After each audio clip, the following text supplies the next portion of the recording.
hoje tem aquelas plaquinhas ali, hein, Flor? A menina criou uma plaquinha para dizer assim, ó, faltam não sei quantos minutos. 5 minutos, 2 minutos. É. Eu gosto disso. 1, 2, 3, 1, 2, 3. É engraçado que eu achava que era a luz verde, mas é a luz vermelha. Não, é a luz verde, é porque as baterias já estão Tá, então mais é ou bom menos. ficar de perto. Tá bom. Mas não tem grilo, não. Isso vai ao vivo, é? É, no Instagram, se você quiser avisar alguém, é no perfil do Instagram, Tá. conversa com o leitor. Eu sou um vagabundo para fazer isso. Depois fica lá gravado. Bom, gente, boa tarde. Eu sou Beatriz Serra, junto com Jorge Teixeira. Realizamos o Conversa com o Leitor. Inicialmente, a gente agradece a Casa da Leitura, a Biblioteca Nacional, que acolheu o nosso projeto. A gente está aqui 2 vezes por mês. Provavelmente a gente continua ano que vem aqui. E agora a gente está assim, no meio de um evento da Fundação Nacional do Livro Infantil e Juvenil, no nosso canal do YouTube, transmitindo os livros premiados. Tem uma série de conversas, está bem interessante, vai até sexta-feira. E dentro desse evento está aqui o Conversa com o Leitor. A gente gosta sempre de dizer que o Conversa com o Leitor ele foi uma ideia nossa, mas que a gente vem conversando com pessoas, com pesquisadores, e o quanto que conversar nutrido por leituras, conversas nutridas por leituras, são extremamente acolhedoras, divertidas, né? A gente tem o Stanislau Zureta, que é um filósofo colombiano, que ele pensa de uma forma bastante interessante nessa ideia. A gente tem também, pensando no leitor como protagonista, que essa é o estopim da nossa conversa, né? Quem é você, o leitor? E atrás desses leitores, pessoas interessantes das mais variadas áreas profissionais, das mais variadas gerações. Então, a gente tenta aqui abrir os microfones para os leitores, né? E pensando que num país como o nosso, a gente, para ter mais leitores, a gente precisa de mais bibliotecas públicas. Também é uma nossa campanha, quer dizer, de estar lembrando que, além de formar consumidores de livros, as políticas públicas de compra de livros para as escolas públicas, para as bibliotecas nas escolas, para as bibliotecas das cidades. Então, assim, é só assim que você pode dar protagonismo ao jovem, à criança, para ele escolher. Não precisa comprar todos os livros, né? Tem aqueles livros que você quer comprar, tem aqueles que você pode usar coletivamente. Então, essa é a ideia também que a gente defende aqui. Então, hoje, eu não vou dizer o nome do nosso convidado, vou deixar aqui para o Jorge Teixeira, que faz a mediação. Vem, Jorge. Agora é contigo. Obrigado. Bom, boa tarde. Obrigado, Bia. Bom, não tenho muito o que falar. A gente tem levado Conversa com o Leitor para alguns lugares e tem visto o quanto é importante a gente trabalhar com essa ideia do protagonismo do leitor, né? Isso foi, a gente começou pensando a respeito de umas coisas que não são muito fáceis no Brasil. Por exemplo, a democratização da literatura.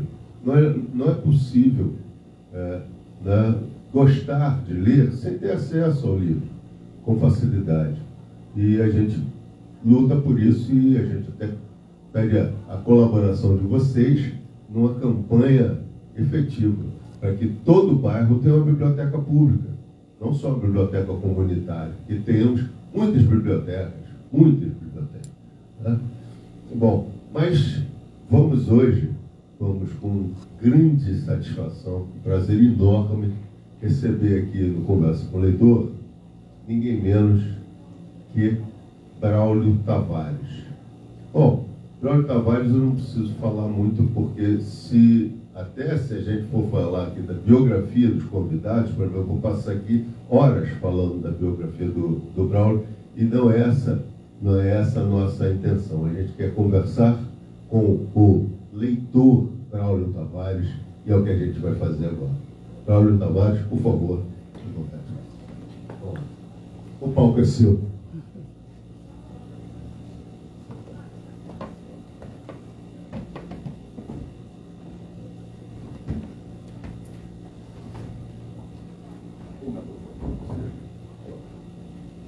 Bem, Jorge. Oi. Vai lá? Tá. Bom, deixa eu só... Beijo. Alô. alô, tranquilo. Muito boa tarde a todos. Bom, eu quero aproveitar bastante, porque o Braulio tem muita coisa para ensinar. Então, assim, o Conversa com o Leitor tem uma pequena pergunta, que, pela experiência que a gente vem tendo com os convidados, ela acaba sendo algo de grande importância. Não só para a gente, como para o convidado, porque acaba por ser Arqueologia literoafetiva. Literoafetiva. Tá? Então, assim, a pergunta é: Braulio Tavares, quem é você, leitor? Bom, é isso aí, Jorge. A arqueologia afetiva é uma coisa que eu acho que muitas vezes quem escreve acaba fazendo, mesmo sem ser provocado de fora, sem ser estimulado de fora, porque, para mim, ler e escrever são faces diferentes de uma mesma esfera, maneiras diferentes de você ver a mesma questão. Ler se confunde com escrever, porque, por exemplo, sou escritor. No momento que eu estou escrevendo cada frase, eu tenho que ler essa frase como fulano de tal, que é meu professor super erudito, meu mestre, que vai descobrir algum erro no que eu estou escrevendo e tal.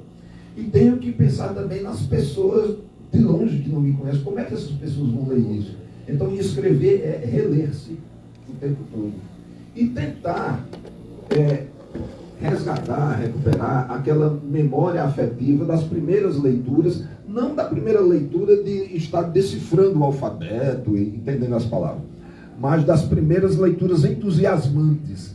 A primeira coisa que faz a gente, assim, terminar de ler um livro, fechar assim, dizer, uau, e voltar para capítulo 1 e ler de novo, sem nem tomar um copo d'água no intervalo. Então, as primeiras leituras entusiasmantes são uma coisa que marcam a gente, que quando a gente está escrevendo, a gente tem que voltar de vez em quando e pensar assim, o que é que eu posso escrever aqui para que as pessoas tenham esse tipo de vibração, de dizer assim, meu Deus, que coisa legal. Porque é a vibração que você tem quando tem 8, 10 anos e tal.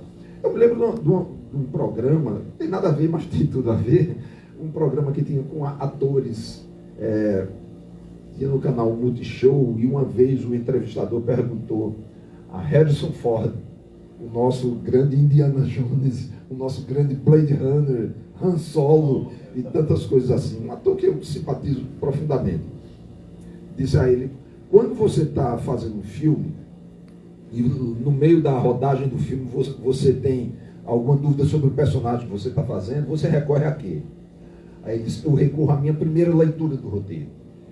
Porque quando eu pego o roteiro pela primeira vez e vou lendo, eu vou logo marcando aquelas coisas que fizeram aquele impacto em mim e me fizeram aceitar o papel em primeiro lugar, né? Porque o cara lê 1000 roteiros. Então, essa emoção original é que eu procuro manter vivo, ficar soprando as brasas para que ela nunca desapareça. Porque se emocionou a mim na primeira leitura, quando eu estou lendo aquilo sem saber o que é, se emocionou a mim, pode emocionar ao espectador do filme, desde que eu consiga pegar essa emoção minha e jogar para ele. Escrever e ler é a mesma coisa. As primeiras leituras entusiasmantes são aquelas que dizem assim, gente, isso aqui é muito legal, eu queria passar o dia inteiro fazendo isso. E eu fui esse tipo de garoto, tá, claro, estimulado pela minha família, pelos meus pais, uma irmã mais velha que foi decisiva também na influência das minhas leituras, minha irmã Clotilde, tem os outros dois, mas são mais novos. Aí eu que já tentei influenciar os mais novos. Aqui. Sua irmã é escritora? Sim, minha irmã Clotilde Tavares. Ela é médica aposentada e escreve também. Já escreveu romance, crônica, ela escreve na imprensa dela. Ela mora em Natal, no Rio Grande do Norte. Estudou, formou-se e passou a vida inteira lá. E escreve para teatro também, muitas peças montadas, autos de Natal lá para a cidade, assim, com dezenas de milhares de pessoas. Então Lá em Natal, eu sou o irmão de Clotilde, eu não sou bravo. Sou o irmão de Clotilde, porque lá a famosa Então eu cresci nesse ambiente onde eu nem vou dizer que a leitura era incentivada, a leitura era uma coisa de casa, todo mundo lia. Meu pai era jornalista, foi funcionário público, e tem uma coisa importante que eu estava pensando esses dias também. Meu pai não foi só um jornalista que gosta de poesia, gosta de recitar poesia. Meu pai escrevia sonetos muito bons, que eu gosto muito. Pelo lado paterno, eu sou de uma família de jornalistas e poetas. Agora, mais importante do que isso, eu tenho meditado nisso também, para a coisa da formação do leitor. Meu pai, logo quando chegou em Campina Grande, eu sou de Campina Grande, na Paraíba, meu pai era do Recife, casou com minha mãe e foram morar lá. Ele foi tipógrafo, os primeiros empregos dele em Campina Grande, ele foi tipógrafo e ele foi encadernador de livros.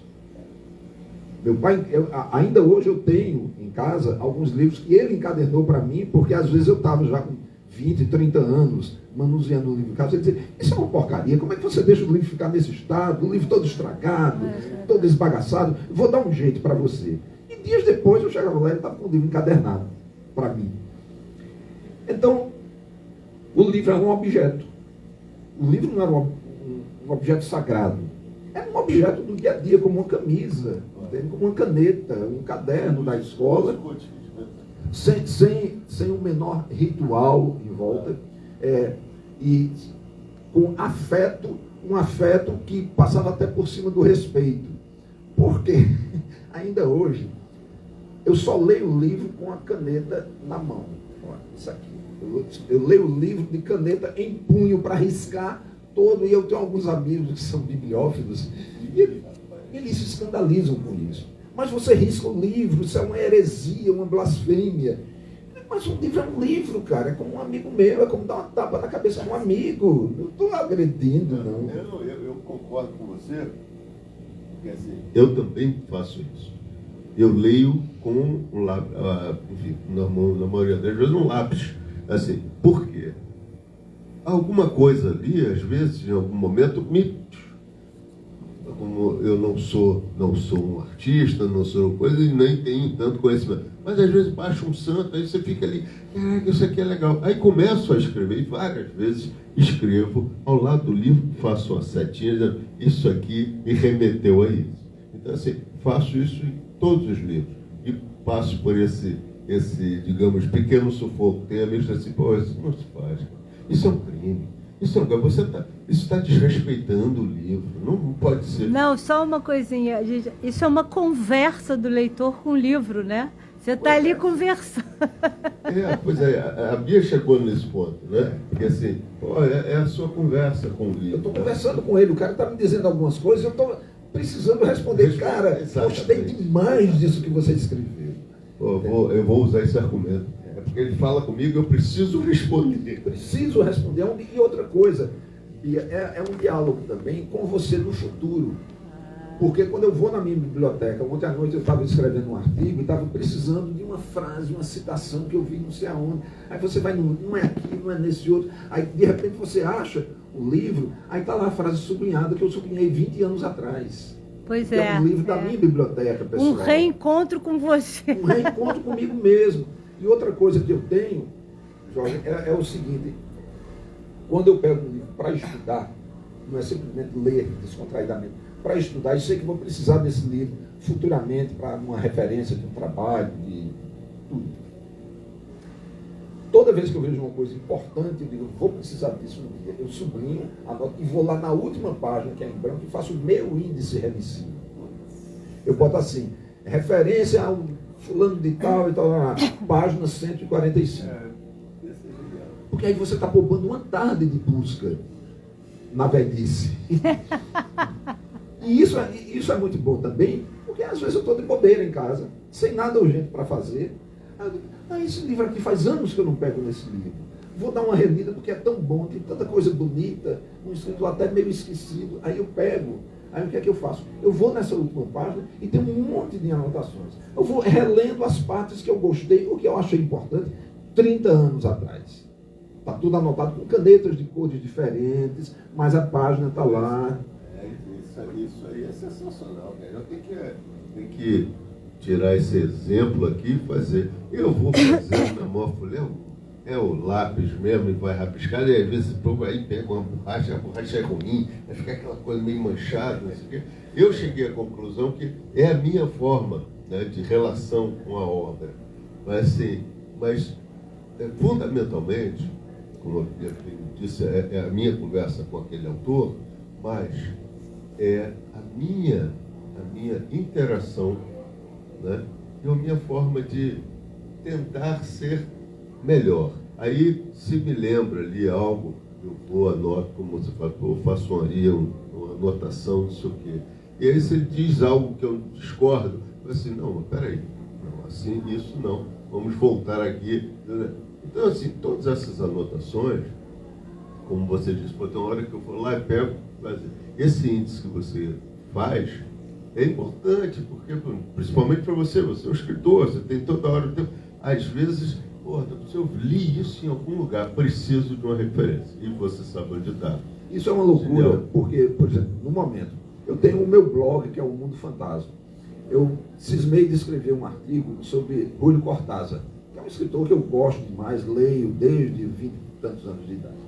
E tem uma citação X de Cortázar, que eu vi Cortázar falando uma vez, e que ontem eu passei a tarde e a noite em busca dessa citação em todos os livros de Cortázar que eu tenho, e não achei até agora. Isso fica uma coisa roendo dentro da minha cabeça. Eu tenho certeza que li, até porque tinha anotado aqui, eu tinha anotado a referência, mas não mudei a fonte. Então, quando você trabalha com essas coisas, eu sou muito desorganizado, mas eu me forcei a me organizar dessa forma para não ter que perder um dia inteiro em busca de uma referência. Outra coisa que eu faço também é quando estou estudando um assunto qualquer, aí, página 87, o cara diz uma coisa que eu achei importante. Aí lá na página 212, o cara diz uma coisa que emenda com aquela. Aí eu volto, aí boto na 212, ver página 87, e boto na 87, ver página 212.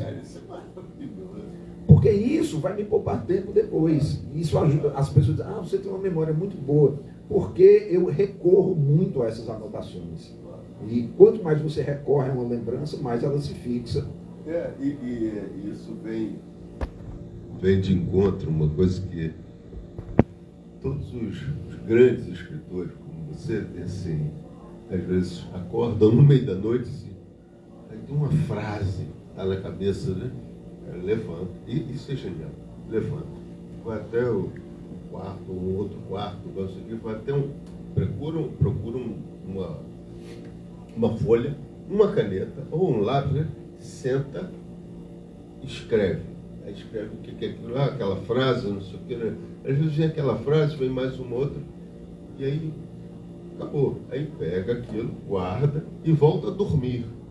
Aí eu fico pensando assim, por mais que você diga, eu sou desorganizado, estou me forçando a ler, mas essas coisas de ter tudo isso, isso é um grande exemplo para quem quer escrever, né? Quem tem o desejo de escrever um momento, é fazer exatamente isso, ter lá suas anotações a respeito daquilo, da impressão que teve numa determinada informação do livro e, posteriormente, ao final daquele livro, ver coisas, porque isso é importante. E aí, você me falando isso, eu lembro, já ouvi isso de Gilberto Gil, já ouvi Caetano Veloso, que acorda no meio da noite, aí tem um caderno do lado que faz, não sei o quê. Enfim, e são muitos. O Gilberto Gil ainda citava que ele tem guardados pelo menos uns 50 cadernos cheios de anotações que não deram em nada até agora. Né? Então, assim, isso é sempre bom, porque você não sabe quando... A gente pensa o tempo todo, né? Sim. Eu procuro pensar o tempo todo. Tem gente que procura esvaziar a cabeça, chegar no nirvana ou coisa parecida. Eu procuro pensar o tempo todo. É até uma certa neurose isso, mas, por exemplo, uma coisa que nunca me abandona, olha aqui, cadernetinha de bolso. Pô, mas isso é sensacional. O meu filho agora me deu uma. Cadernetinha de bolso. Agora, eu tirei isso do zero? Não. Exemplo de Guimarães Rosa e exemplo de Vladimir Mayakovsky. Todos dois diziam cadernetinha de bolso e caneta no bolso para anotar as ideias. Essa coisa de anotar as ideias dos sonhos é importante também. Eu sempre tenho caneta e papel na mesa de cabeceira. Então, muitas vezes, quando eu tenho um sonho realmente interessante, eu sento na cama, anoto com a caligrafia muito ruim e vou dormir de novo. E, geralmente, quando acordo no dia seguinte, consigo recuperar grande parte. Eu anoto meus sonhos há mais de 40 anos. Eu tenho cadernos e cadernos, e agora arquivos de computador, onde eu pego essas anotações, depois quando eu ligo o computador, aí eu descrevo mais ou menos tudo que ficou, porque na verdade a gente perde a maioria. O que fica dos sonhos é 20%, 30%, a gente consegue botar isso no papel depois. Mas isso sempre me foi útil. Agora, às vezes você acorda de manhã e diz, mas o que foi isso? Eu não estou entendendo o que foi que eu anotei. Tem uma história muito boa, que é uma história de Paul McCartney, que está nos visitando esta semana no Maracanã, por mais uma vez cantando aqui no Rio de Janeiro. Então, quando os Beatles fizeram uma experiência com LSD, eles tomaram LSD em conjunto, e tinha uns amigos em volta dele, né? O Mal Evans, o Neil Aspinall, a turma que andava com eles, dos assessores. E eles, assim, em plena viagem psicodélica, e Paul, de repente, todo mundo muito calado, Paul, de repente, deu um salto, aí disse, Mal, me traz aí um papel e um lápis. Aí o assessor correu e levou um papel e um lápis, ele escreveu alguma coisa e guardou no bolso. E depois adormeceu. Aí no outro dia o cara disse, olha, você teve uma viagem muito louca, e você escreveu alguma coisa, pega isso, porque isso pode ser o assunto de uma música, de um novo disco. Aí ele pegou o papel que estava no bolso e tinha assim, existem vários níveis. E só. Ou seja, ele estava vendo tanta coisa, ele percebeu tanta coisa, ele quis sintetizar a percepção psicodélica, lisérgica dele. Existem vários níveis. Então, nem tudo que a gente anota é uma revelação transcendental. É uma tentativa de capturar. Mas de 1001 tentativas, alguém consegue acertar alguma. Sim, e de qualquer maneira, por exemplo, como você diz, que tem lá várias anotações, não sei o quê, nem tudo isso vai ser usado de imediato, sabe? Você fica lá, cá para nós, a gente sabe que às vezes, de tudo aquilo que você anotou, se você usar 10%, já está bacana. Você deu o exemplo de Gilberto Gil, isso é muito interessante, porque, pronto, Gil é músico e é letrista, certo? Então, você disse que ele tem 40 cadernos, ideias de letras e tal, seja lá quanto for. Por quê? Porque o caderno fica escrito. A música se perde. Então, quantas horas de gravação Gil não teria ao violão tentando descobrir passagens harmônicas ou uma melodia qualquer que também não levou a nada?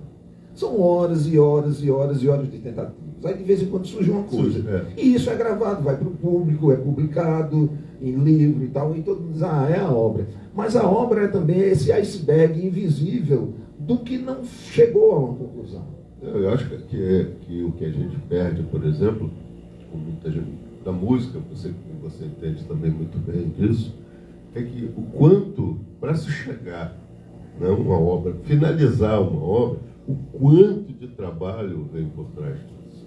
Né? A letra ela vem sendo lapidada todo instante, não sei o quê. Aí você vai ver, às vezes a letra final, tudo bem, ela começou parecida, mas mexe em estrutura, e a própria concepção da melodia. Às vezes você tem uma melodia, mas entendeu? É uma parte, alguma, como os amigos meus, assim, rapaz, sonhei com um riff. Falei, isso aqui. Aí assim, cadê o restante? Aí o restante você tem que trabalhar em cima, e é verdade. Né? Não é Falei em Paul McCartney, agora tem um exemplo muito bom. Não sei se você viu o documentário Get Back, do Peter Jackson, são 3 episódios grandes mostrando como eles gravaram aquele disco. Então é um pouco, no meio do ensaio, da tentativa de gravação, dizer, olha, eu tive uma ideia aqui, e ele começa a cantarolar Get Back. Get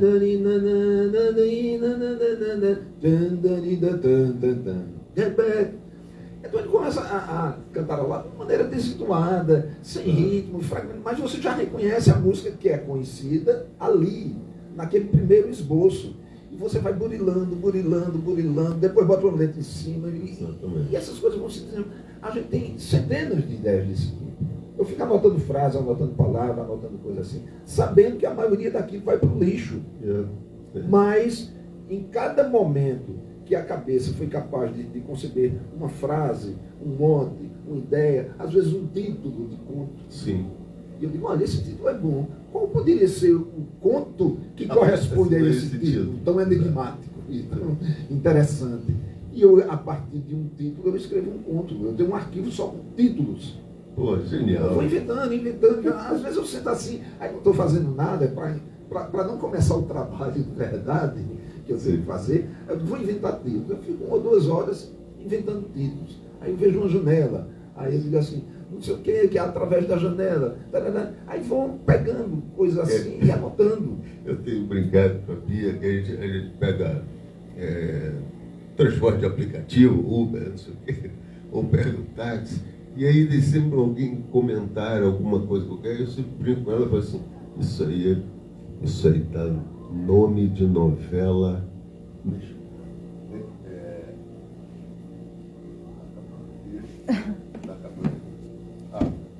Aí eu sempre brinco com ela com o negócio de, isso dá nome de novela mexicana, isso dá sei lá.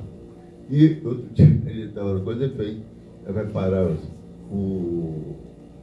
e aí o aplicativo lá, o negócio da fala, a pobre da Adelaide fica presa ali no coisa, e aí ela fala assim, o destino de Maria. Aí eu assim, o destino de Maria, né, cara? E aí, destino, isso é nome, né, cara? Isso é... Você chegou ao seu destino. Você chegou ao seu destino, cara. E aí, isso a gente tem brincado, a gente sai de tarde falando assim, pô, por que esse nome? Usando aquela coisa assim, você chegou ao seu destino. Aí assim, qual é o destino? Entendeu? Qual o seu destino? Qual o destino de Jorge? O destino de Jorge. Entendeu? Umas coisas assim. Que dá a ideia de criar um título para alguma coisa que você... Pô, o que vem daí? Né? O que merece esse título ou de qualquer coisa parecida? Isso que as pessoas chamam de inspiração, eu acho que é ter uma janela aberta o tempo todo para captar o que vem de fora e dizer o que é que eu posso fazer com isso? O que é que eu posso fazer com isto aqui? E esta outra coisa, o que é que eu posso fazer com ela? Porque você tem que ficar sempre com o aplicativo da criação ligado. Da recepção, elaboração e criação.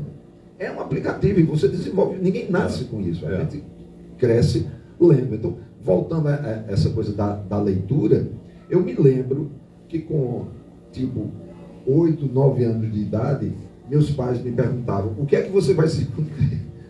O que é que você vai ser quando crescer? E eu dizia, escritor, padre ou soldado?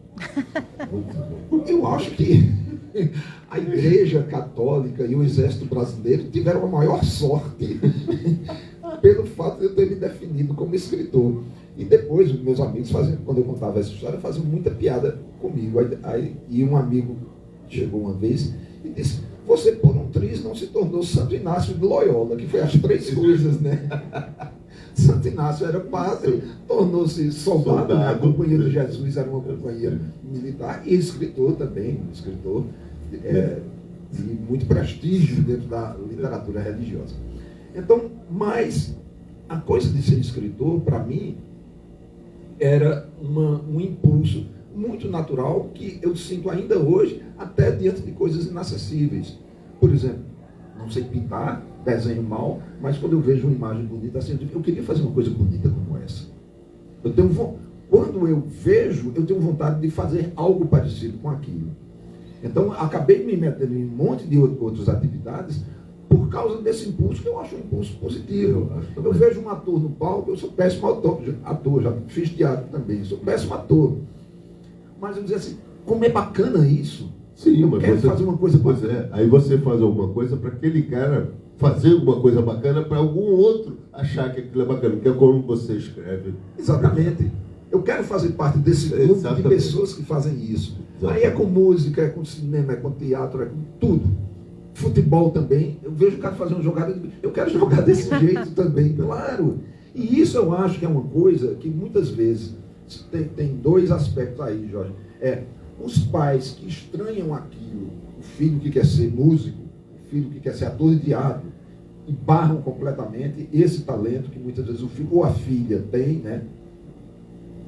E muitas vezes também um rapaz ou uma moça na adolescência começa a demonstrar talento para várias coisas, e aí chega uma segunda instância, que é o chamado mercado, e diz: você só pode fazer uma coisa. Você não pode ficar se distribuindo, dividindo suas forças em várias atividades. Você tem que se concentrar numa coisa só. E a pessoa que poderia ter sido mais de uma coisa, que não é tão distante assim. O cara quer ser músico e quer ser ator. Qual é o problema de ser músico e ser ator? Exatamente. E pode acrescentar aí também. Aí você diz assim, por que não pode ser músico? Não pode ser um poeta? Por que não pode ser ator? Não? Por que não pode ser professor? Porque é tudo, as possibilidades existem. Eu concordo com você. Esse negócio da gente, por força das circunstâncias, às vezes, fazer uma única coisa, tentar fazer uma única coisa. Às vezes você, sem saber, está encontrando várias outras possibilidades que você também teria. Não falo de sucesso, porque eu não acredito nisso, mas de prazer, de ter prazer, que eu acho que é muito mais interessante, e ela sempre foi a minha vertente para fazer coisas, para me sentir satisfeito com o resultado Jorge, dela. não, eu queria aproveitar porque você chegou e comentou, né, quando os adultos olham as crianças. Como é que foi você, lá atrás, começando a sua relação com livro e leitura?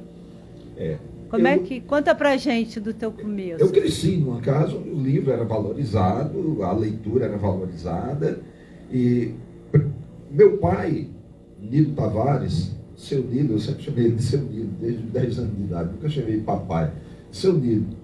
Seu Nilo era um cara que adorava poesia brasileira, adorava literatura, comprava livros e trazia para casa, e eu falei que ele, em certa época, foi encadernador de livros, e na minha casa, aos 8, 9, 10 anos de idade, a casa que a gente morou na rua Miguel Couto, em Campina Grande, tinha um corredor comprido com os quartos do lado, e nesse corredor tinha uma estante, aquela estante de porta corrediça com um vidro em cima, e eu costumava ficar sentado no corredor, mexendo nos livros, pegando e olhando, e tinha livros completamente absurdos, de coisas que eu não tenho a menor ideia do que era, e que eu tenho a impressão hoje, nunca perguntei isso para ele, que eram livros que ele recebia para encadernar, e por uma razão ou outra a pessoa não ia buscar. Ele encadernava e o cara não pagava, ou não ia buscar, ou então o livro chegava e ele não chegava a encadernar, e o livro ficava lá em casa. Então eu tinha uma estante somente, que devia ter 200, 300 livros, mas para um garoto de 8, 9, 10 anos, é o Museu Britânico, é a Biblioteca de Alexandria, é o Projeto Gutenberg. Então, tinha muitas coisas. Tem um episódio que eu conto sempre, ele tinha uma edição muito bonita do Hamlet, da José Olímpio, com a tradução de Péricles Eugênio da Silva Ramos, e com ilustrações muito bonitas. E eu era louco para ler o Hamlet, porque tinha caveira, tinha espada, tinha aqueles guerreiros de armadura. Eu disse, isso deve ser muito bom. Então um dia eu cheguei para ele, eu devia ter 9 ou 10 anos, e disse, eu posso ler isso? Aí ele olhou assim e disse, poder? Pode. Mas se é peça de teatro que você quer ler, talvez fosse melhor para você ler essa outra aqui. Aí me deu o Alto da Compadecida de Ariano Suassuna, que é muito mais indicada do que o Hamlet para um garoto de 10 anos. E começou aí uma ligação que eu tive com a obra de Ariano para o resto da vida. E depois li o Hamlet. Uma coisa não impediu a outra. Eu estava recentemente agora ministrando uma oficina, e eu falando que cresci numa casa onde não existia uma coisa chamada gênero literário. Ótimo. Nunca ninguém falou isso na minha casa. Eram os livros, era literatura, era poesia. Então, Hamlet, Ariano Suassuna, Sherlock Holmes, livro de bolso policial, são os livros que contam suas histórias. Não havia essa divisão de dizer assim, alta literatura e baixa literatura, até porque meu pai gostava muito de ler, mas era um indivíduo que tinha um curso primário, por exemplo. Não, mas seu Nilo sacava bastante disso, né? Porque na hora que você vai pegar Hamlet, ele diz assim, olha, poder ler, você pode ler. Agora, mais indicado, aí vai buscar, pô, isso é sensacional. Eu me lembro de ter entrado na Livraria Pedrosa, que era a livraria lá de Campina Grande, que é uma livraria histórica, cujo dono era amigo do meu pai, inclusive. Era lá que a gente comprava tudo. Era uma livraria excelente para a década de 50 no interior da Paraíba. Excelente. E eu via lá livros de Dostoiévski. Aí eu me lembro de ter chegado para meu pai, nessa época, tipo 10, 11 anos de idade, e disse, eu queria que o senhor comprasse livros de Dostoiévski. Aí disse, por quê? Eu disse, tem um que eu acho que é um livro policial, Crime e Castigo. Muito bom. Aí dizia, e tem outro que eu acho que é História de Terror, que é Recordações da Casa dos Mortos. Aí meu pai olhava assim e dizia, não, Dostoiévski é um escritor russo que escreve livros profundos, livros mais para adultos. Você deve ler Sherlock Holmes, Arsène Lupin. E isso era todo mundo lá em casa de Sherlock Holmes e Arsène Lupin, todo mundo, meu pai, minha mãe, minha irmã, minha tia, todo mundo conversava na hora do almoço. Arsène Lupin voltou agora por causa da série da Netflix. E eu estou me deliciando, porque em cada diálogo, em cada cena, em cada momento dessa série tem uma alusão a um personagem, uma situação. Não, e a referência que você faz. Por exemplo, você está falando, pô, na hora do almoço. Veja, já é uma citação diferente do que da maioria, porque assim, sentava-se para almoçar e se falava de literatura. Todo mundo tinha um livro novo de Arsène Lupin, A Agulha Oca, A Mulher dos Dois Sorrisos, O Estilhaço de Obus, e a gente lendo, e começava a dizer, eu gosto daquela cena que ele fica preso no porão, alguém diz, não conte, que ainda não cheguei nessa parte, não dê spoiler. Não existia essa palavra ainda, mas era esse o sentido. Era uma leitura da família toda, e a gente lia também uma coisa que não existe mais, praticamente, que são os romances folhetim. A gente lia principalmente o Rocambole, O Som do Terreiro, que eram 8 volumes de aventuras. Eram 8 volumes de aventuras, o Rocambole. E a gente lia também Michel Zevaco, ou Michel Zevacor, não sei como é que pronuncia até hoje, Os Pardaillan. As aventuras, histórias de capa e espada, ambientadas em 1400 em Paris, 1400 e pouco, 1500 e pouco, aquela época meio Três Mosqueteiros e tal. Aprendi muita coisa sobre a história da França, lendo as aventuras dos Pardaillan e depois dos outros livros escritos pelo Michel Zevaco, que era Nostradamus, Buridan, A Heroína, uma série de romances históricos, que é A Noite de São Bartolomeu, eu conhecia, todo mundo conhece através do filme A Rainha Margot. A Noite de São Bartolomeu, que os católicos massacraram, chacinaram os protestantes em Paris. Eu conheci isso com 10, 11 anos de idade, lendo Epopeia de Amor, que é um livro que conta, a certa altura, o massacre da Noite de São Bartolomeu. Então, essas coisas eram leituras da família toda. Romances de folhetim, isso não existe mais. E uma outra coisa que eu acho importante é que eu sou nascido em 1950 e eu comecei a ler muito a partir de 58, 59, 60, que foi o auge, o início da era dos livros de bolso em bancas de revista no Brasil. Isso não tem mais. Ninguém publica, só a LPM, eu acho, que publica. A LPM, a best-seller, a Record, alguma coisa também, mas não se compara. Eu lembro bem disso, foi uma fase que não tinha essa referência. Meus tios falaram, isso não é livro para criança. E aí não me permitiam ler. Mas eu lembro que tinha vários livros guardados. Edições de Ouro, que hoje é é de Ouro. A É de Ouro de hoje era Edições de Ouro, lançado pela Tecnoprint, que era a empresa. Então, olha, coleções de ficção científica eu comecei aí, coleções de aventuras, lendo As Minas do Rei Salomão, Os Três Mosqueteiros. Esses livrinhos de ficção científica tinham um personagem, como é que era? Perry Rhodan. Perry Rhodan, que é uma série alemã, que eles dizem que é a maior série de ficção científica com personagem só, até hoje. São centenas de livros.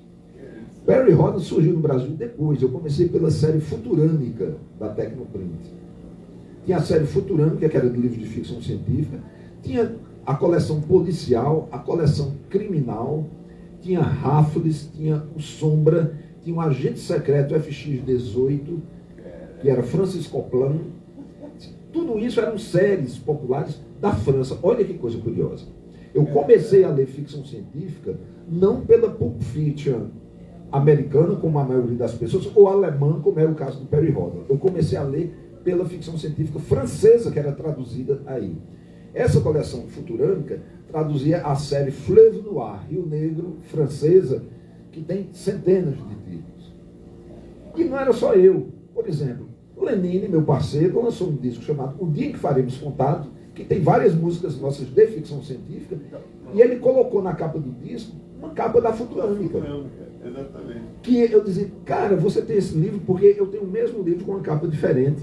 E Lenine achou uma edição raríssima que tinha aquela capa do sujeito avançando assim por dentro da espaçonave. E aquilo ali, eu lembro, era exatamente aquilo, daquela forma, os movimentos, eu lembro das capas. E aí, nesse disco, tem uma das coisas que eu acho mais legais, não só do seu trabalho, mas do pai de João, pai de João, o do Lenine, que é o seguinte, o Marco Marciano. É lindo ali. Confesso que eu até tentei, porque hoje estava aqui, vou aqui fazer era para eu queria ter recebido você aqui, recitando o Marco Marciano. Porque, assim, lógico, eu esperei aquele disco durante muitos anos, eu lembro que os meninos falando, foi igual a coisa do Lula, os trabalhos que o Lula desenvolvia, e a gente sempre esperava, não vem coisa boa. E quando saiu, depois do disco lá do Suzano, aí a gente tem um período, quando vem, o dia que faremos contato, e aí a música, para mim, mais arrebatadora, para mim, é o Marco Marciano. Para mim é deslumbrante, então eu gosto muito disso. Tem um deserto selado, Valécia, é genial. Eu gosto muito das referências. E isso dá ideia, não só de um trabalho muito bacana, como sim, das referências, de quanto se tem de informação para fazer aquilo. Isso é genial. O Marco Marciano é uma canção que a gente procurou juntar duas coisas que eu e Lenine gostamos muito, que é a poesia popular nordestina, o cordel, e a ficção científica. Nós somos os dois fãs absolutos dessas duas coisas. E a gente conversando assim, a gente podia fazer uma mistura e tal, não sei o quê. Então, eu peguei duas ideias centrais. Tem uma coisa que a gente discutia muito na época, que é o seguinte, estou falando em anos 1980 para 90, né? Muito tempo atrás. A NASA sobrevoou o planeta Marte e fez uma série de fotos. E numa dessas fotos, numa série de fotos, aparecia um rosto. Eram montanhas que, com o sol iluminando de lado, formavam um sombreado e parecia um rosto humano. No Vale de Sidônia, em Marte. E isso encheu a imprensa. Um rosto esculpido no chão de Marte. Depois, nos anos seguintes, novas naves e novas fotos revelaram que é uma formação irregular e que ficou parecendo um rosto humano. Mas a gente brincava com isso. Cara, isso tem 1,5 km da testa até o queixo. Isso é gigantesco, isso é maior do que as pirâmides. E a gente começou a dizer assim, então vamos brincar um pouco com isso. Vamos dizer que isso é uma construção artificial feita em Marte. Vamos escrever uma história de ficção científica em cima disso. Pronto, isso foi a primeira ideia. A segunda ideia é o seguinte, que existe na literatura de cordel um gênero de folheto, de poema, chamado os marcos. Marcos ou fortalezas, que são castelos gigantescos que o cara vai construindo. Ele diz assim, fui no fundo do oceano buscar uma pedra de 10 quilômetros para edificar o marco central do meu castelo. Construí uma muralha que tem 50 quilômetros de altura, 10 quilômetros de espessura, e lá está protegida por canhões atômicos. É uma viagem do cara construindo uma fortaleza inexpugnável, e o outro depois escreve um outro folheto dizendo como invadiu e destruiu o marco do companheiro, que foi publicado no ano passado. Então existe essa tradição dentro da poesia popular. Leandro Gomes de Barros, João Martins de Ataíde, um monte de gente escrevendo folhetos assim. O Castelo de Guarabira, o Forte de Guarabira, o Castelo Universal, o Marco Pernambucano, o Marco Brasileiro, o Marco Paraibano. É um gênero literário dentro da poesia popular. Eu disse, Lenine, vamos fazer um Marco Marciano, porque agora só falta isso, né? Então fizemos, e tem um poema chamado A Defesa da Lagoa, que eu me baseei nele, de Joaquim Joaquim Francisco Santana, eu acho. É um cara que morreu por volta de 1910 ou 1920, morreu um século atrás. E ele começou com um poema que dizia assim, eram estrofes de decassílabos em 6 linhas, não se guardou melodia disso, se guardou a letra, somente as pessoas da época copiaram. Quero agora falar publicamente para os que apreciam minha loa, de um trabalho que eu fiz há pouco tempo, de um muro em redor de uma lagoa, pois com ele cerquei famosos sítios, sendo a terra murada toda boa. Esse é o primeiro verso dele. Aí eu fiz. Quero agora, pelos alto-falantes do universo, vou louvar-vos aqui na minha loa, um trabalho que eu fiz no outro planeta, onde nada flutua e voa. Fiz meu marco no solo marciano, num deserto vermelho sem garoa. Eu peguei o formato de estrofe e a rima principal, fazendo uma alusão, e no disco tem isso, né? Uma homenagem a Joaquim Francisco Santana e ao mestre azulão da Feira de São Cristóvão, de onde Lenine pegou aquela melodia.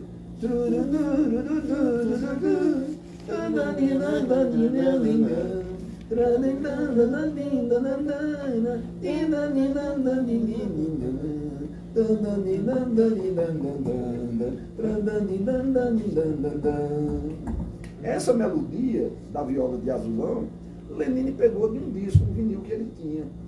E anos depois, eu conversando com Ariano Suassuna, eu disse, Ariano, e os marcos? Ele disse, rapaz, os marcos eu ouvi desde quando era pequeno, eu ouvi o marco pernambucano, cantado por fulano de tal, com aquela toadazinha que faz... Caramba, isso era uma toada que a Lenine escolheu assim meio que aleatoriamente, porque é linda, mas era uma toada que a Ariano ouviu cantando com Marco, quando ele era pequeno, na infância dele. Então essas coisas se ligam meio aleatoriamente, meio inconscientemente, e meio serendipiticamente. Porque quando você começa a mexer, aí toca nos fios das teias do inconsciente, e isso vai estremecer uma coisa que estava viva lá numa memória. Eu gosto muito, porque assim, tem muita coisa bacana ali escrita e que a gente vai pensando junto. E eu gosto do final, assim, que era do Martelo, não, o perfil enigma contra o poente, guardiã imortal do meu arcano. Eu acho isso.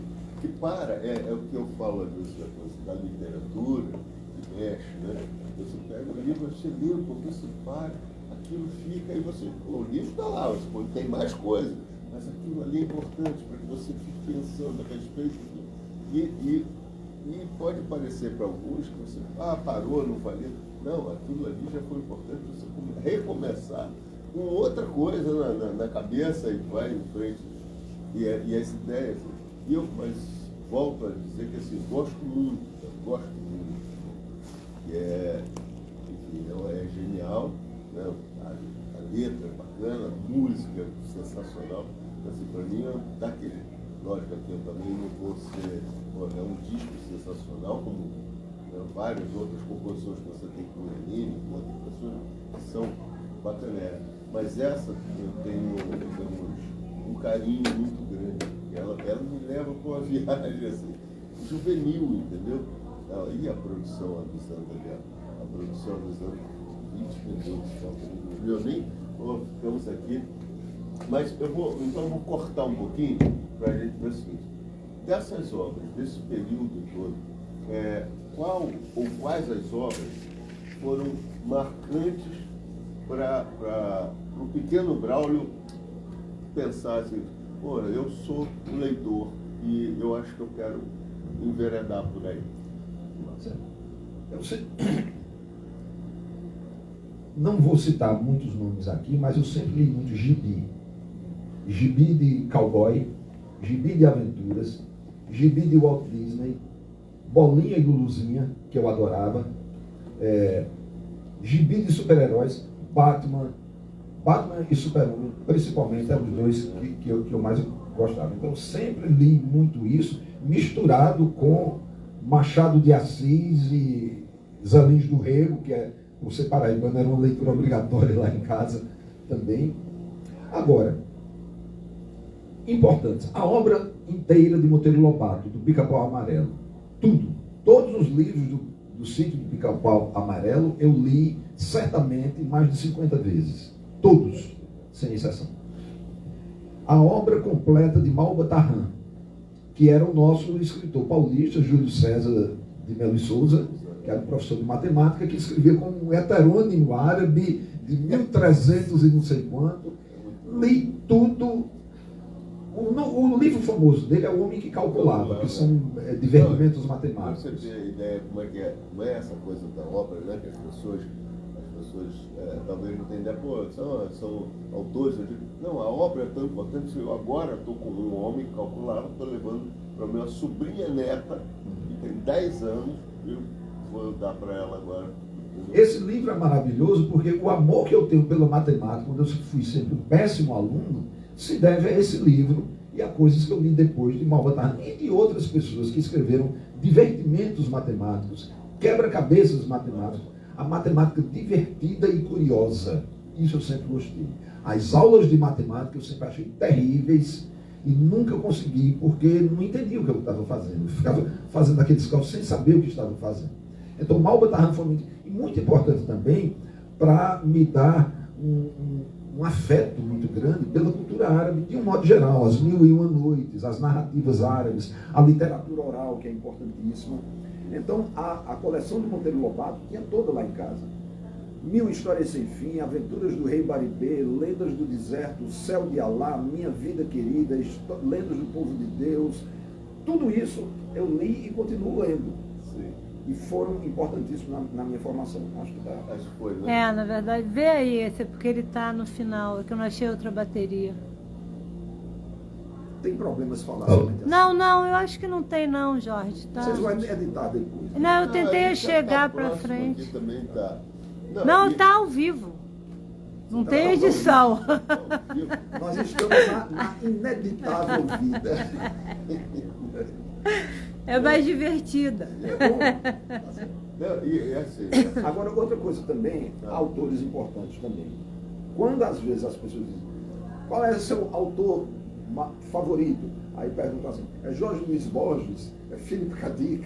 Eu gosto muito. Eu digo, não, é Conan Doyle. Conan Doyle, de quem eu lia toda a série de Sherlock Holmes.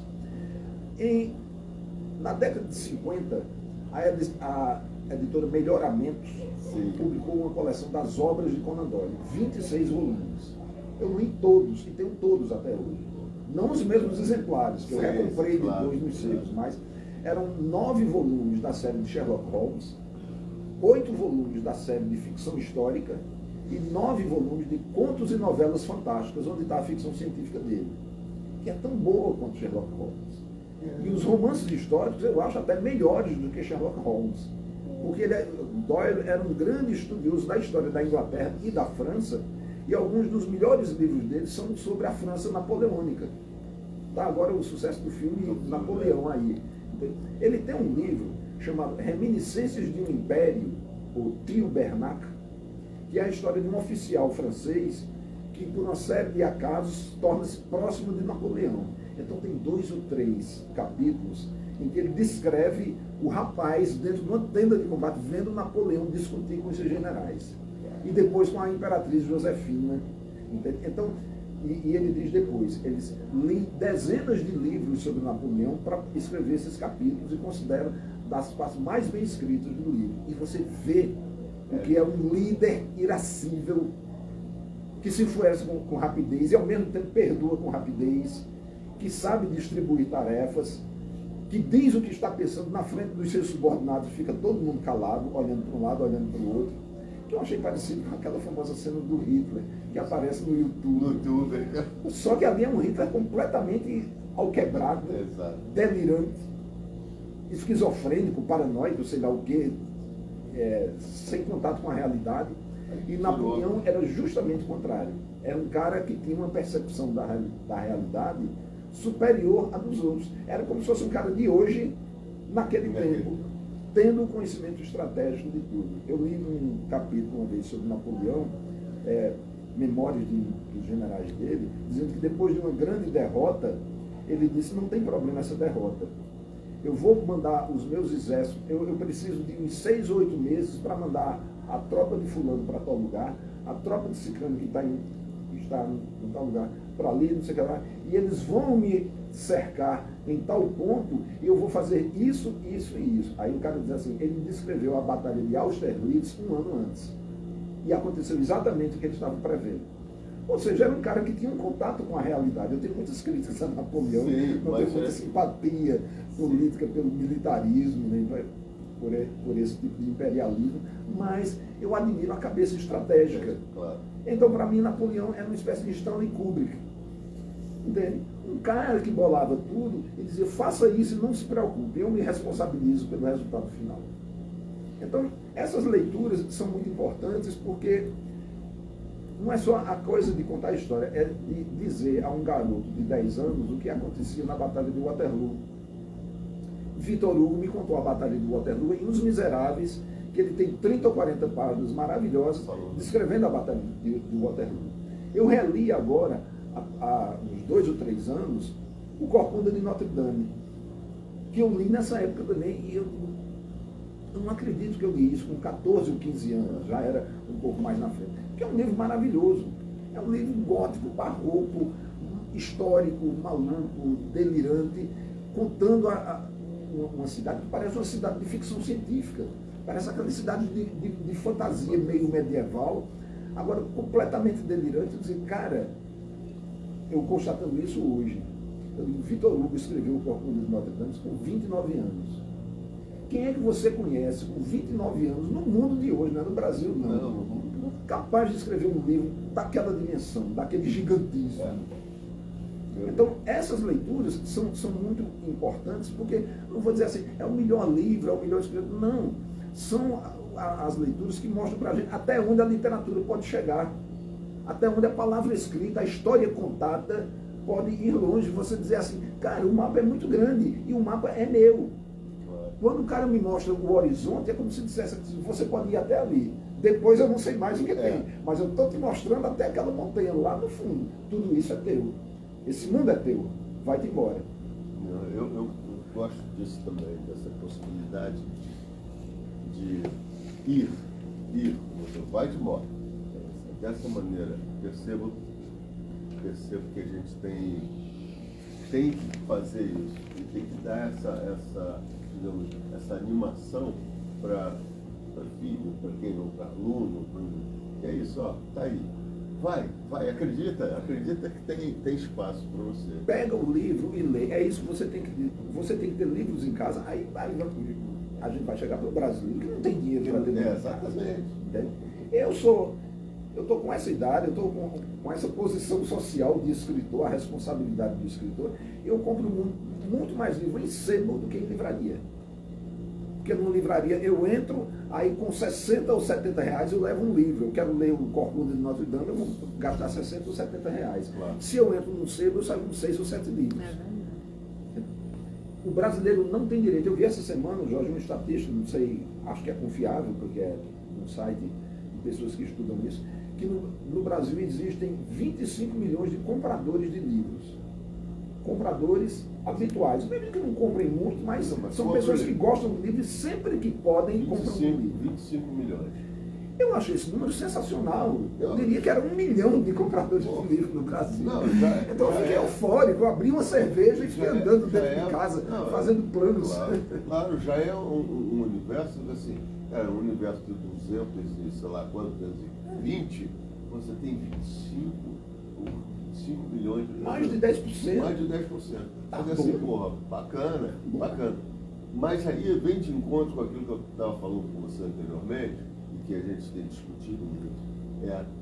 A gente pode ter muito mais, não só compradores, né? Mas de leitores efetivos, se a gente tiver bibliotecas públicas. Bibliotecas públicas, que as bibliotecas dão para a gente a chance de ler o livro que a gente vai comprar daqui a 2 ou 3 anos. Exatamente. Porque adorou o livro e quer ler de novo. quer ter o livro em casa para riscar. E o da biblioteca a gente não risca. Não risca, exatamente. Não, e esse cuidado que a gente tem que ter com a coisa de tornar o livro para o outro. A gente cuida, a gente vai ler na biblioteca assim, e volta ali, bota no lugar, deixa ali arrumadinho. Por quê? Porque vem outra pessoa e vai pegar aquele livro. Então também tem esse lado de fazer com que, não, vamos manter isso aqui, vamos cuidar. E quem compra, porque é o governo que compra, na verdade. Continua tendo uma compra, só que o Estado assume uma parte dessa formação de leitor, né? Que a livraria, que o sebo complementa. Claro. Olha, eu tive uma experiência, nós estamos aqui no espaço da Biblioteca Nacional. Isso. Eu tive uma experiência de trabalhar num projeto da Biblioteca Nacional em 1992, eu acho. Está fazendo o quê? 31 anos, né? O escritor na cidade. A biblioteca mandava a gente, eu fiz isso em 4 estados. Eu fiz no Pará, Rio Grande do Norte, Paraná e Espírito Santo. É uma semana, você vai para a capital do estado, aí na segunda-feira vai fazer uma palestra no interior, numa cidade, na terça em outra, na quarta em outra, na quinta, na sexta, você vai para pelo menos 5 cidades do interior fazer uma palestra na biblioteca pública local, para atrair gente para a biblioteca pública local. Ah, dentro da biblioteca. Dentro da biblioteca. Isso é muito... Então, eu estava lembrando disso, porque dias atrás eu estive fazendo uma oficina lá em Belém do Pará e conversando com o pessoal dizendo, você já conhece Belém? Já tive em Belém muitos anos atrás e falei dessa experiência. A gente vai numa cidade como Abaetetuba, você tem que andar 2 horas de carro, atravessa o rio na balsa, depois mais meia hora, não sei quanto tempo de carro, chega lá na cidade, a cidade é pequena, e tem a biblioteca, que é aquele prédiozinho com 2 portas, e uma sala mais ou menos grande, com estantes e livros. Aí o que é que tinha lá? Tesouro da Juventude, Enciclopédia Barça, Enciclopédia Delta Larousse, que era a que tinha lá na minha casa, que eu tinha toda familiar. Coleção de Jorge Amado, coleção de Graciliano Ramos, Zé Lins do Rego, Érico Veríssimo, os grandes autores brasileiros. E outra coisa, livros manuseadíssimos, consertados cuidadosamente com fita durex. E às vezes a biblioteca, geralmente é a bibliotecária local, né? Quase nunca é uma mulher. É verdade. Cuidado. A bibliotecária dizia assim, olha, a gente está precisando muito de livros novos. Que bom que vocês vieram aqui para ter esse evento, a gente precisa de livros novos. Então, nunca esqueci isso. Nós temos leitores aqui que frequentam essa biblioteca há mais de 20 anos, já leram tudo. Tem que então, relendo agora é, porque não tem livro novo. Eu digo, gente, como o brasileiro quer ler? Isso Que mesmo. vontade de leitura que as pessoas têm, mas não tem dinheiro para comprar. E muitas vezes é a gente que trabalha o dia inteiro e chega em casa morto. Mesmo se tiver um livro para ler, Pois o cara é. diz, hoje não, que eu estou morto. Hoje Eu vou jantar e desabar na cama. Isso. Ele quer a biblioteca final de semana, um dia de porque tarde, tem que né? funcionar. A biblioteca tem que funcionar nos finais de semana. Tem que ser um lazer também. Uma Isso. coisa que, por exemplo, o pai, a mãe, possa levar uma criança para ficar brincando ali, enquanto o pai lê durante meia hora. Meia hora de leitura não é pouco, não. Não, e você vê um país, não quero falar da Europa, dos Estados Unidos, mas na Colômbia, que é um país que sofrido como a gente, as bibliotecas públicas, as bibliotecas parques, ocupam esse espaço na vida das pessoas. Sendo domingo em Bogotá, as pessoas estão na biblioteca. Tem umas bibliotecas fantásticas de música, de cinema, enfim, de literatura. Não, e a biblioteca parque, né, por isso essa denominação, é por conta disso. Você vai à biblioteca, aí você lá, você tem os espaços são enormes, aí tem a garotada lá fazendo alguma coisa, as crianças fazendo outra, aí o pessoal lendo, o pessoal sentado, conversando, não sei o quê, no canto. Mas é para isso que a biblioteca... E aí aquela coisa do juntar todo mundo, não importa, eu não estou aqui, eu estou lendo, o outro está brincando, o outro está ali conversando com a menina, o outro está fazendo o outro está escrevendo. É dessa forma. E você tem um espaço assim, livro para 5 anos de idade, livro para 10 anos de idade, livro para 18 anos de idade, livro de adulto. Isso. Tudo misturado no mesmo espaço. Eu estou aqui lendo, Entende? A minha esposa está aqui lendo o livro dela, a criança ou o adolescente está ali na frente, lendo quadrinhos, lendo cordel, porque no Nordeste está crescendo muito a cordelteca. Olha, Nas que bibliotecas públicas. Eu tenho visto muito isso pela minha ligação com os poetas de cordel. Então, de vez em quando, os caras dizem, Braulio, uma palestra na inauguração da cordelteca, não sei de onde, e eu vou lá e faço. Entende? E chego lá e é lindo.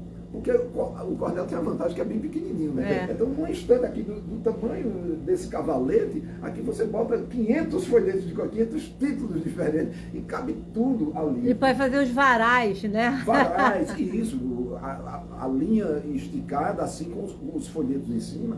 E isso é uma coisa que faz parte. Eu já vi muitas vezes em eventos desse tipo, alguém chegar e dizer assim, gente, eu nunca pensei de ver isso. Vocês têm coragem de botar folheto aqui dentro da biblioteca, que é um lugar sério?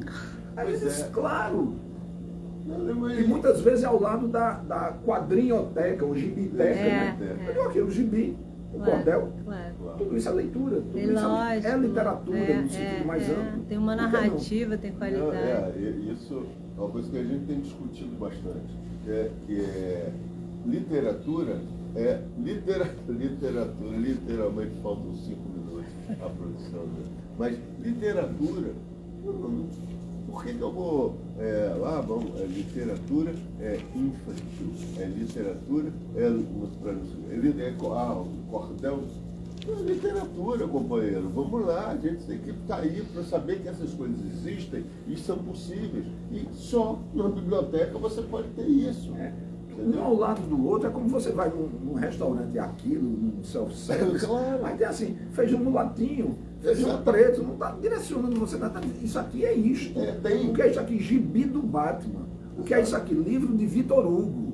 O que é isso aqui? Livro de Machado de Assis. E a pessoa vai pegando. Claro.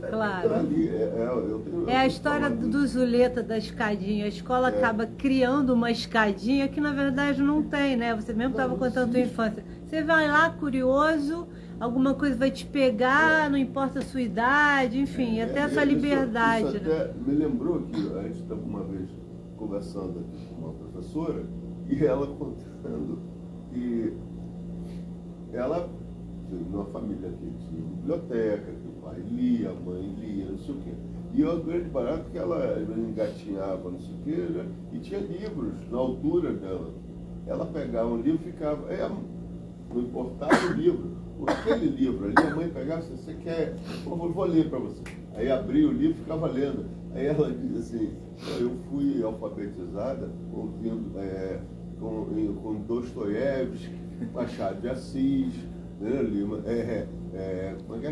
Guimarães Rosa, porque eram livros que ficavam assim na altura, ela ficava em pé, aí metia a mão. Que eram os livros que ela dizia que o pai, a gente estava sentado uma poltrona próximo da coisa, metia a mão e era a altura dela, e não ia pegar. Aí ele pegava, e a mãe não se furtava, dizia, não, esse livro não é para você. Ela abria, procurava uma coisa, aí sentava e lia, ela disse, foi assim que ela... Você sabe uma coisa muito legal, essa coisa do seu pai ter sido restaurador? Na verdade, você teve a oportunidade de ter uma coisa desmistificada daquele objeto intocável, né? Você via ali que ele morria e renascia.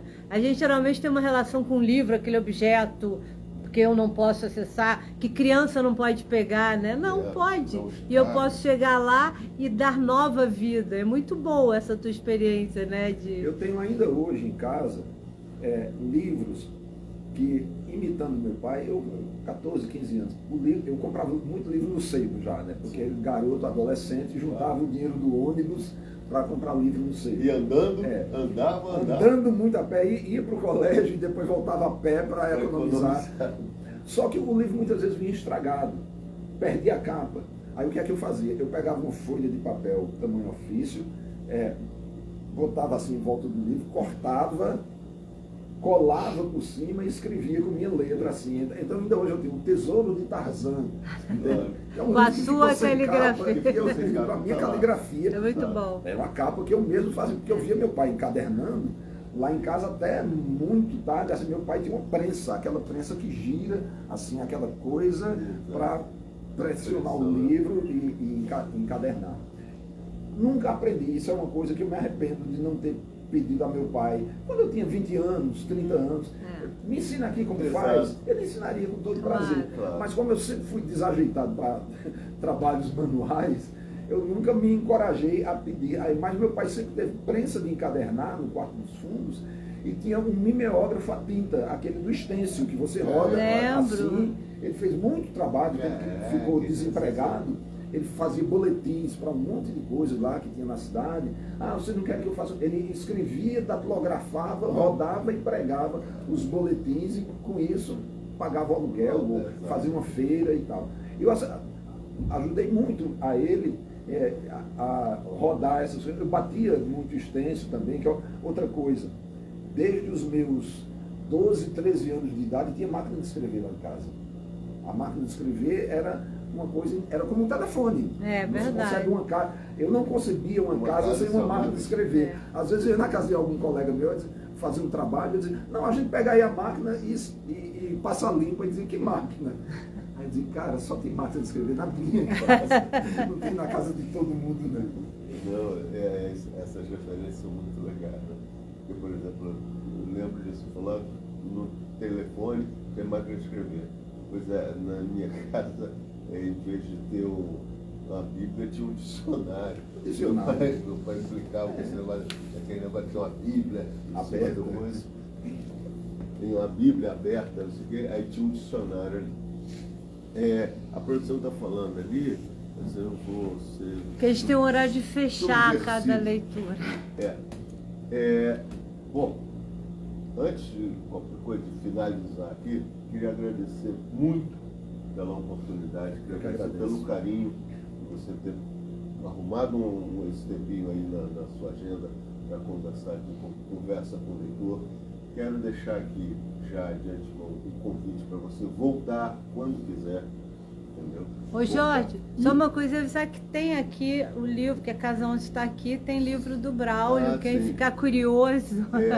Quiser, tem aqui livro do Braulio. Essa semana a gente vai estar aqui e depois na Casa 11, lá, Sebo e Livraria, na Rua das Laranjeiras, 371.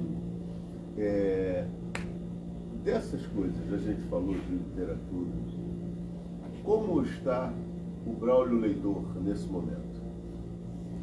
Eu leio sempre muitas coisas ao mesmo tempo. Eu tenho por norma não me concentrar num livro só, e eu digo isso às vezes. Dias atrás eu estava dizendo isso numa das minhas oficinas, aí algum aluno perguntou isso. Professor, o que é que o senhor está lendo agora? Eu digo, eu leio 15 livros, porque na minha mesa de cabeceira no quarto tem uns 10. Então, de noite eu pego, antes de dormir, sempre gosto de ler uma meia hora, pelo menos. Junto no computador tem 20. Na mesa da sala, no banheiro tenho sempre revista ou algum livro por perto. Na casa toda eu deixo os livros espalhados.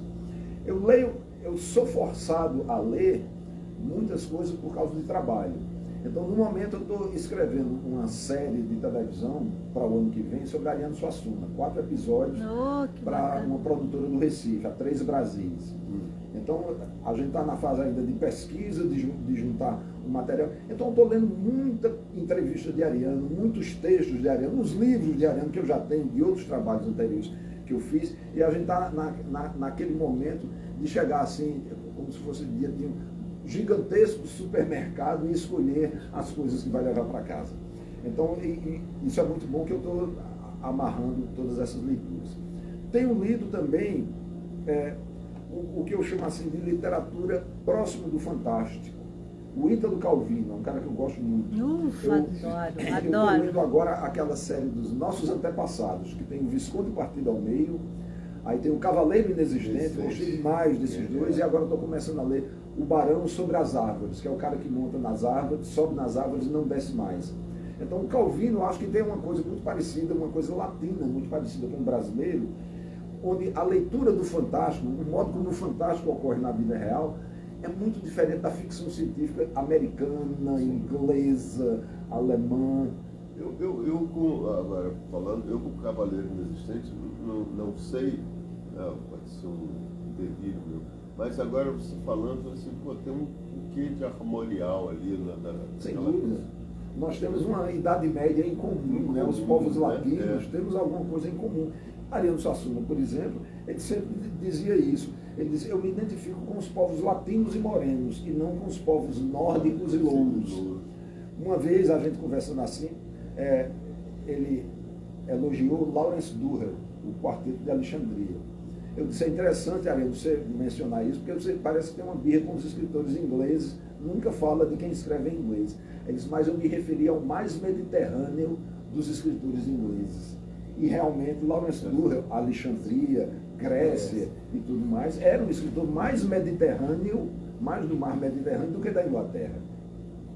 É uma identificação instintiva que a gente tem com quem diz, esse cara sente parecido comigo. Claro. Eu leio esses pela identificação e leio os outros pela curiosidade de saber como são esses caras tão diferentes de mim.